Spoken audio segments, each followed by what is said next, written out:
We're making quick and easy, no yeast pretzel bites that are soft on the inside and golden brown on the outside. They don't require any rising and can be made with a variety of flours, including gluten-free with oat flour. Hello, my name is Nicole Bonilla, and if you love healthier recipes to our favorite foods, then you are in the right place. To give these bites that classic pretzel flavor, we're going to add a little baking soda wash. So I just brought 2 cups of water to a boil. And then I'm going to pour in 2 tablespoons of some baking soda, and it will sizzle when it hits that hot water. And then we'll just give this a quick stir for it to dissolve, and then we'll set this aside. Now, to make this really easy pretzel dough, we're going to start by adding our dry ingredients.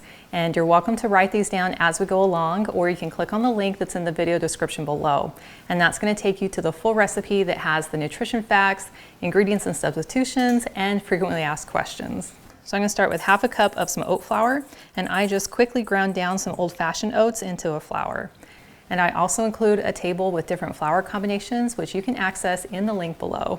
And then I'm going to add 1/4 cup of some gluten-free flour, but you could also use all-purpose flour if you don't need it to be gluten-free.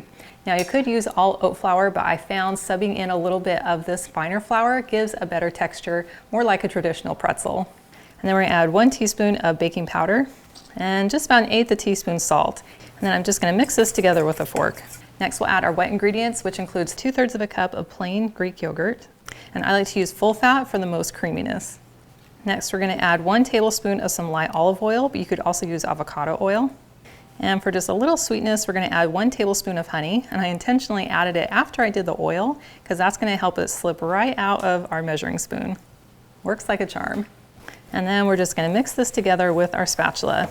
Now, you could also use a dough hook or a hand mixer, but I found it's really easy just to use the spatula. And it makes it easy for just kind of mashing the flour into the Greek yogurt. And then when it's all mixed together, you're going to have this very sticky and fluffy dough. And you'll know it's just right if it sticks to your fingers when you touch it. But if it looks too wet, go ahead and add a little more flour. And if it's too dry and not sticky, then you'll want to add a little bit more Greek yogurt. Now, to form the pretzel bites, I just took a sheet of parchment paper and then I cut it to the size of my cookie sheet. And then I'll just put the parchment paper onto my work surface. Now, to shape these pretzels, we don't need to roll them in any extra flour because we want them to stay really soft. So we're going to need to put some oil on our hands to keep it from sticking. And first, we'll remove any jewelry. And then I'm just going to pour some light olive oil onto my hands. And then just kind of rub that together. And then I'm just going to scoop out about 1/4 of the dough. And then gradually start rolling it into kind of a long worm or a rope.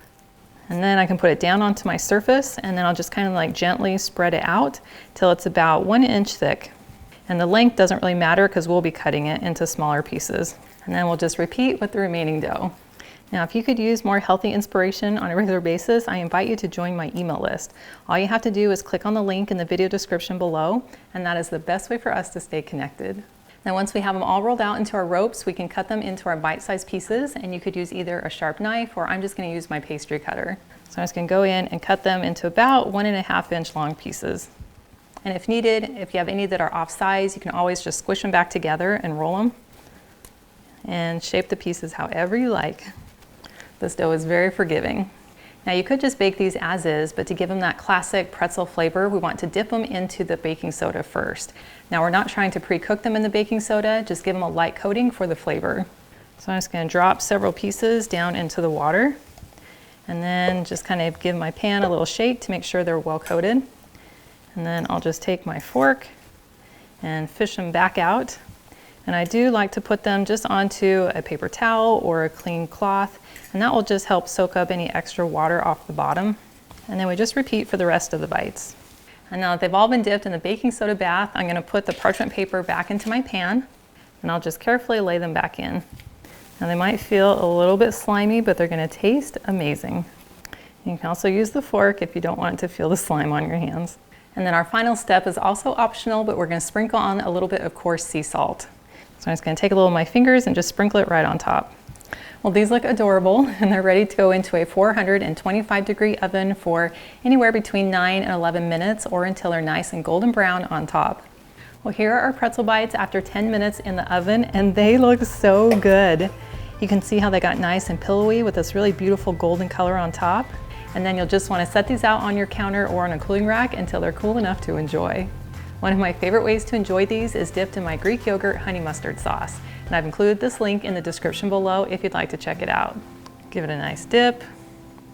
Oh, that looks so good. That is delicious.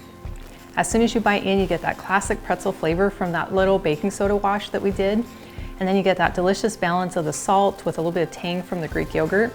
And I love that they're made with clean, natural ingredients in less than 30 minutes. Well, thank you so much for joining me today in my kitchen. I've included the link to the full recipe and it's in the video description below. And that will take you to my website, gentletummy.com. And I also invite you to like and subscribe to my channel if you haven't already. And I cannot wait to have you hang out with me again in my kitchen.